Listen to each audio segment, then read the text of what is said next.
Quijote ilustrado por Rep, una edición azuleña que realmente nos llena de orgullo.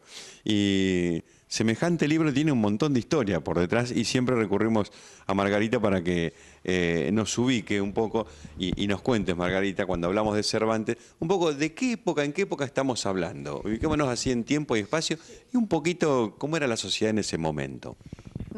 Cuando hablamos de Cervantes, hablamos de la segunda mitad del siglo XVI y de los primeros 23 años del siglo XVII. Es decir, está transcurriendo España, estamos hablando de España, esencialmente Castilla, porque España también es un conglomerado de identidades, catalanes, gallegos, andaluces, y estamos hablando de lo castellano, digamos, y está transcurriendo España por lo que se haya dado a llamar el siglo de oro o los siglos de oro, es decir, una época áurea de esplendor que comienza con un esplendor económico, seguramente por la, digamos, yo no soy profesor de historia, te lo aclaro, esto mi amiga Blanca es lo que mejor sabe de todo esto, hemos dado varias charlas, ella ha hablado de la parte histórica. Es una época, digamos, que comienza con un florecimiento económico producto, seguramente de las riquezas que se llevaron de América, y que, digamos, en 2 siglos va a haber un gran florecimiento literario y artístico, y que después, bueno, va a decaer económicamente con lo que se ha dado en llamar los Austrias menores. Es decir, este periodo comprende el final de, digamos, comprende el periodo de Isabel la Católica, de Carlos V, de Felipe II, y luego los 3 hijos, que se ya conocen con el nombre de Austrias menores, Felipe III, Felipe IV y Carlos II. Y con Carlos II va a terminar aparentemente la ruina de España económica y termina el gobierno de los Austrias, comenzará el que actualmente está en el reinado hoy, el de los Borbones, con Felipe de Anjou, Felipe V, que era un nieto de Luis XIV, y así comienza la dinastía borbónica. Pero digamos, el periodo digamos, español es el gran periodo de las letras españolas, lo conocemos con el siglo de oro. Podemos hablar de un primer periodo renacentista que comienza, bueno, que está con Boscán, con Garcilaso de la Vega. Los estudiantes posiblemente lo han oído nombrar. Sí, sí, siempre están presentes en las clases literarias. Una literatura que indudablemente está muy alejada del gusto actual de poesía, pero que marcaron todo lo que fue la reforma italiana, porque digamos que el Renacimiento... ¿De dónde veníamos y por qué aparece el Renacimiento? Claro, el Renacimiento en realidad aparece en Italia. Italia se adelantó en todo en este sentido. En lo literario, que es lo que yo conozco, aparece... se insinúa y aparece ya en el siglo XIV, en el 400, en el siglo XIV, sí, con Petrarca y Boccaccio. A ver, ilustrame, ¿qué pasaba ahí? ¿Por qué me nombras esos dos escritores? Te menciono esos 2 escritores. Petrarca fue un gran humanista que se carteaba el latín con un montón de gente, descubridor de textos y de manuscritos antiguos. Y Boccaccio fue, digamos, el que introduce el concepto de novela. Ah, el concepto de novela arranca de ahí. Arranca con Boccaccio. Boccaccio escribe el Decamerón. El Decamerón él le llamó le novelle, las novelas, que son una serie de relatos, 100, nada más y nada menos, 100... Un libro conocido que es el Decamerón, pero por ahí no sabe mucho qué. Sí, ¿sabe? el Decamerón es una... Acá lo tenemos, mira, una traducción impresionante, Decamerón. por supuesto, ilustrada, pongo los anteojos porque si no veo poco, y... A ver, la importancia de este Decamerón. El Decamerón es por primera vez en Europa... se escriben, digamos, escribe lo que podríamos llamar nosotros ahora cuentos largos, porque no tenemos una palabra en castellano, cuento largo o novelita corta, que son historias, digamos, cerradas, historias, y que tienen en el fondo, en muchos casos, un sentido ejemplar. Que este es el mismo concepto de novela que va a tomar Cervantes, ya que estamos hablando de Cervantes. Claro, porque sí. Vos pensás que el Quijote no se conoce con el nombre de novela, es Ah, después. Claro, exacto. Cervantes no habla nunca de novela cuando habla de que está escribiendo el Quijote, él habla de historia. Los franceses y los italianos también tienen este término intermedio entre cuento y, bueno, historia y novela, que es esta palabra novella, que viene de novedad, es decir, narrar un suceso, un hecho novedoso, original, que puede tener una base de realidad seguramente, pero que tiene la función no solamente de dar enseñanzas o moralizar, sino también de entretener, divertir. El concepto también que más o menos se acerca más al de ficción.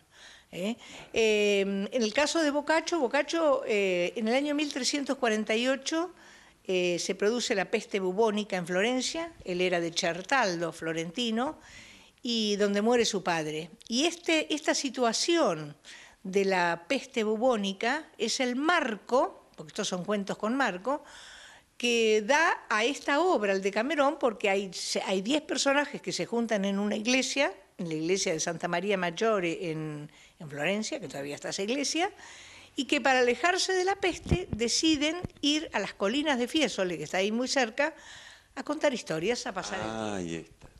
Y esos 10 personajes cuentan 10 cuentos cada uno, cuentos que no tienen absolutamente nada que ver con la peste. Están ubicados en otro lado, que ese es un concepto que también toma Cervantes en el concepto de novela, sobre todo en la novela que él introduce en el Quijote, que es la novela del curioso impertinente. A él le llama novela a eso, es un relato intermedio, digamos, entre el cuento y la novela, un relato corto, un relato podríamos decir nosotros ahora, y que, bueno, se desarrolla en Italia, es una historia cerrada que no tiene que ver con la historia del Quijote en sí, sino que se lee en una venta esa novela, ¿no? Ese concepto de novela. Boccaccio, en esos cuentos que hay de todo, porque son cuentos temáticos, hay días que los personajes deciden narrar historias que tengan que ver con el tiempo, con todo, pero al mismo tiempo hay toda una fuerte crítica que ya se ve a la sociedad de la época, ¿no? Sobre todo hay cuentos muy buenos en relación a la crítica a las órdenes mendicantes, a los dominicos, franciscanos, digamos, a la ignorancia de la gente, ¿no? A todos esos milagros que no están ni probados ni nada, qué sé yo, los monjes que van por los pueblos aprovechando, no sé, la ignorancia de la gente, que les dicen que pueden tocar la pluma del arcángel Gabriel y mientras tanto le piden limosna para que den, o los carbones donde fue quemado San Lorenzo, o el dedo de la Virgen María. Bueno, hay cuentos muy graciosos. Bueno, este concepto de novela que la introduce en Europa Boccaccio, es retomado por Cervantes. O sea que Cervantes leyó el Decamerón. Y lo debe haber leído seguramente, porque él dice, en el prólogo a las novelas ejemplares, él dice que él es el primero en novelar en lengua castellana, así que él ya sabría que se había novelado en lengua italiana, sí, aunque él en realidad siempre se presenta como él dice un ingenio lego, es decir, una persona que sabe poco, en realidad es por lo que escribe, incluso se notan los prólogos del Quijote y todo eso, es una persona de una cultura amplísima, que a pesar de la pobreza y de la miseria que tenía, es una persona que ha leído todo, que se ha leído todo, ¿no? Un humanista, porque en realidad de la formación de él se sabe poco. Se sabe poco. Ubicanos cómo era la sociedad en el momento en que está Cervantes escribiendo el Quijote y lo que pasaba a nivel escritura en ese momento. Bueno, a nivel escritura, en lo que sería Cervantes nace en 1547 y bueno, el Quijote aparece, él escribe antes la Galatea en 1588, que es una novela pastoril. Tenemos que estar hablando de fines del siglo XVI y principios del XVII. Yo te había hablado de la poesía de Boscán y de Garcilaso de la Vega, pero también está la poesía de Fray Luis de León, que fue rector de la Universidad de Salamanca.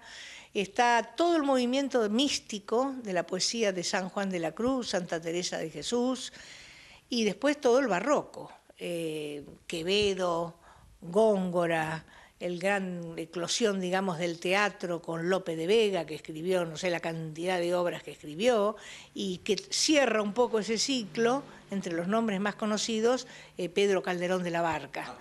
Es en realidad una época de esplendor literario. De mucha obra. De mucha obra. Él, en realidad, Cervantes no forma parte de cenáculos o de círculos. Qué sé yo, por ejemplo, Góngora, que crea como una especie de escuela, ¿no? Los gongoristas, los culteranos, que se decían cultos. Ah, mira, de ahí viene. Quevedo, que a su vez tenían peleas literarias, proverbial la pelea entre Quevedo que era, digamos, conceptista, en donde lo que interesaba más era la idea, el concepto, más que el juego con la palabra. Góngora es un virtuoso del lenguaje y que en definitiva, vos fíjate, él va a introducir un montón de palabras nuevas en la lengua castellana por el uso que él hace en la poesía y que después, por supuesto, eso va a ser reivindicado la generación del 27 con García Lorca, con Miguel Hernández, un montón de gente, de escritores, de poetas, Vicente Aleixandre, justamente que se van a llamar la generación del 27 en honor al tercer centenario de la muerte de Góngora, porque ellos también reivindican la palabra por el valor de la palabra en sí, ¿no? Bueno, eso es un poco así, digamos, esquemáticamente lo que podría suceder en España. Te decía que era proverbial la pelea literaria, hay una pelea, incluso Melchora Romanos vino a dar un curso acá, que es de la UBA, vino a dar un curso hace un montón de años sobre esta pelea entre Góngora y Quevedo, pero feroces, se decían de todo, a través del verso. Claro. Sí, Lope de Vega con Cervantes también, sí, no, las peleas no son de ahora. Las peleas no son de ahora. Y la gente, ¿qué acceso tenía a los escritos de esta gente? ¿Cómo era la llegada, la importancia, no sé? Bueno, primero convengamos que la imprenta se inventa, creo que en 1400, no sé si 80 o por ahí, no tengo la fecha exacta, pero el siglo XV. Nosotros estamos hablando de un siglo y medio después. Un siglo y medio después, ya que... Digamos, el acceso a la lectura no es el de hoy, ni hablar. No, claro, nos tenemos a eso. Ni hablar.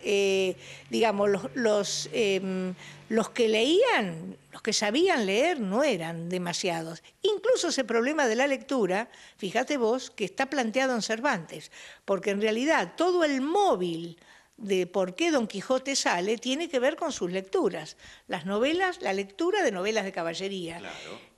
El cura, el barbero, el ama, la sobrina le queman los libros porque consideran que la lectura es perniciosa. Porque, ahí está. Bueno, y eso ha sido así. Yo he estado pupila, 7 años en un colegio de monjas, allá lejos y hace tiempo, en donde nosotros no podíamos ir a la biblioteca a sacar los libros que queríamos. Claro, mira, ¿cómo se trasladó? Siempre la lectura que había que leer. Porque ¿qué pasa? Eso lo ha estudiado Chartier en la historia de la lectura. Es fabuloso, que uno no se da cuenta porque eso lo tiene incorporado. Digamos, no es que no se leyera, había lectura en voz alta, o llamada también lectura oralizada, claro, que el que sabe lee para los otros. Es distinto ahora que todo el mundo sabe leer. Claro. Y el hecho, digamos, hay una diferencia importante entre que a vos te lean y que vos leas. Primero, la lectura oralizada está mediada por la voz, está filtrada, digamos, claro, por la voz, la cabeza y la mente y la intensidad de otro. Está dirigida, porque uno cuando habla pone énfasis. Yo ahora que estoy hablando estoy poniendo en énfasis en ciertas cosas que no me doy cuenta, pero que pasan por mi cabeza. Exacto. Cuando uno lee solo, no hay nadie en el medio, en mi cabeza y esa historia. Yo me imagino, recreo, me cuelgo, no me cuelgo, voy, vengo como quienes. No hay control, ni religioso, ni político, ni de autoridad ninguna, ni de profesor. Claro. Ni de profesor. Entonces, ese encuentro de la lectura silenciosa, para los que saben leer, al principio se consideró una cosa muy perniciosa. De hecho, trasladado al siglo XIX, nos vamos a Flaubert con Madame Bovary. Madame Bovary, Emma Bovary, en realidad, a partir de la lectura, ella construye todo un mundo que se cree que es real eso, un mundo a partir de la lectura de las novelas románticas, de esos amores, de esos, Claro, de esos sí, hombres sí, sí. extraordinarios, de esos amantes especialísimos, que después se casa con uno, como suele suceder. Y desapareció. Y bueno, que no es que desapareció, un pobre tipo, un tipo común, digamos, un médico. con el que Desapareció el príncipe. pero que el príncipe se convirtió en sapo, digamos. convirtió ¿no? en sapo. Bueno, pero eso tiene que ver en Emma también, con esas lecturas devoradoras, era un modo de escape de ella. Por eso la lectura es un tema peligroso. Es un tema. Si al día de hoy, si lo trasladamos hasta el día de hoy, también está la cuestión. Bueno, la cuestión es que en la época del Quijote había gente que leía y gente que escuchaba y estaba ese film. Sí. Bueno, hacemos una pausita y me seguís contando. Bueno,